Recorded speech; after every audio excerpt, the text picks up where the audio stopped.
Almost a year after its release, how does the RX 7800 XT hold up in today's gaming landscape? In this video, we're going to be looking at the performance of the RX 7800 XT across multiple fast-paced shooters, and we're also going to examine its driver stability. Apart from that, we're also going to explore features like anti-lag and its undervolting capabilities. And since we don't have an RTX 4070, we're just going to be using our trusty RTX 3080 10GB and compare it against the RX 7800 XT to see how it measures up. So stay tuned to find out if the RX 7800 XT is still a top contender in the current GPU market. Let's kick things off with Warzone. A few months ago, AMD cards struggled with stuttering issues on the larger Warzone map, often requiring us to reduce VRAM utilization to around 50% to mitigate this problem. Thankfully, it looks like those issues have been addressed. You should now find that the performance is consistent whether you use high or low VRAM settings.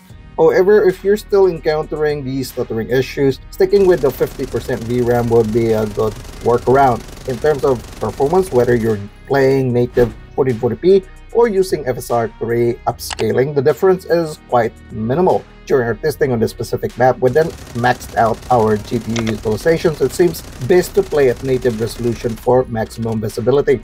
In actual gameplay, the RX 7800 XT delivers a mostly consistent experience in Warzone. We're seeing about 170 FPS indoors, which can jump up to 190 when you're outside. The lower end of our performance dips to around 100 FPS, but overall, it's impressive. This level of consistency means you can confidently make those critical shots without major performance hitches. Moving on to Apex Legends, another fast-paced game that demands high GPU performance. At 1440p with competitive settings, we then consistently maxed out the GPU, but utilization remained high. Indoors, we're achieving an impressive FPS during intense action scenes with consistently smooth flows. Early on, you might notice some stuttering, but it certainly clears up as the game progresses. Outdoors, the experience is excellent. We occasionally hit the maximum FPS and the frame times are generally solid. Notably, the GPU pushes up to 280 watts, demonstrating its capability to handle demanding situations with ease. Helldivers 2 recently dropped a major patch that received quite a bit of backlash from its community due to various nerfs. Despite the updates, the RX 7800 XT performs solidly at 1440p on medium settings. We're seeing around 100 FPS even with heavy effects and numerous bugs in the game. The GPU power consumption peaks at 280 watts and the RX 7800 XT is fully utilized in this game, with usage consistently hitting 100%. Overall, it handles the game's demands just fine. Now let's look at Fortnite, which supports all three of its APIs. The RX 7800 XT performs quite well, especially in performance mode. AMD has clearly made strides in this area, as evidenced with the impressive numbers against DX12, which used to be its better API. In actual gameplay, performance mode delivers exceptionally high FPS with solid lows. However, frame times do have some spikes, particularly when you're navigating in the map in a vehicle. These spikes are likely due to server-side asset or players loading. It's worth noting that the 0.1% lows in Fortnite's Battle Royale are notably low, which is a common issue across all GPUs, including Nvidia's. And this is just how Fortnite handles its load, so this is quite expected. Next up is Valorant, a game known for outputting really high FPS. Now, one thing to note with AMD cards and Valorant is that they often take a bit longer to stabilize compared to Nvidia GPUs. You might experience some random stutters during the early rounds, but these typically smooth out after the third or fourth rounds of play.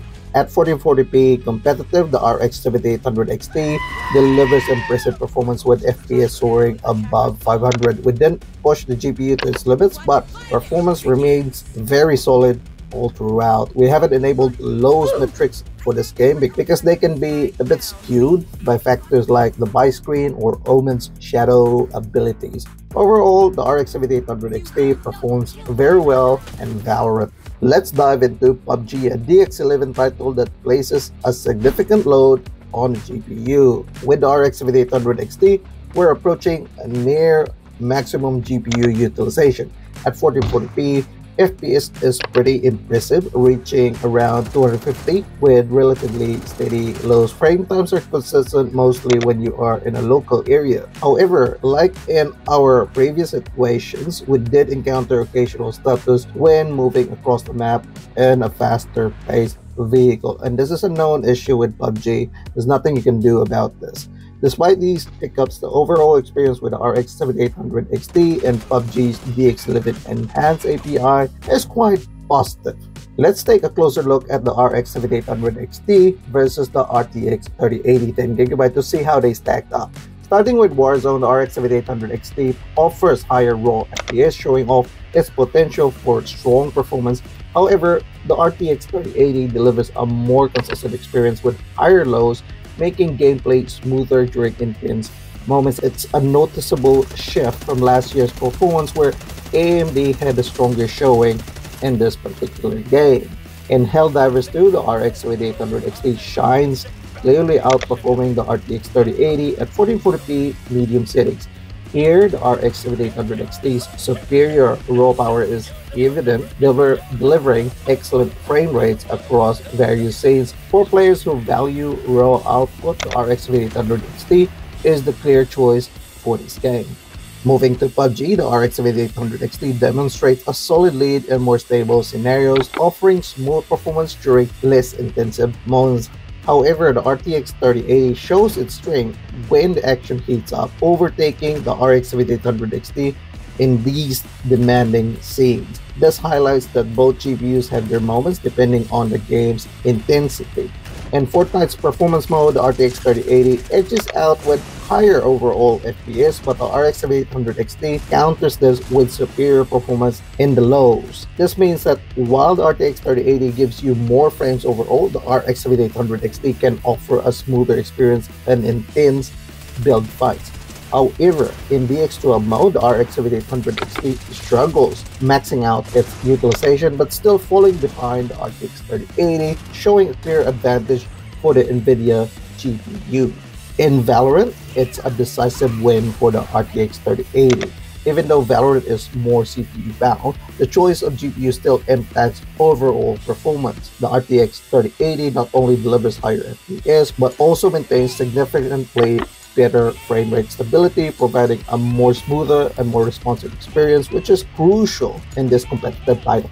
Let's talk about AMD's anti-lag feature, which has had a bit of a rocky history. AMD's improved version, the Anti-Lag Plus, made headlines for causing some players to be banned, leading to the development of the current revision, which is Anti-Lag 2. Today, we're just going to be focusing on the original anti-lag feature, which is built into the driver.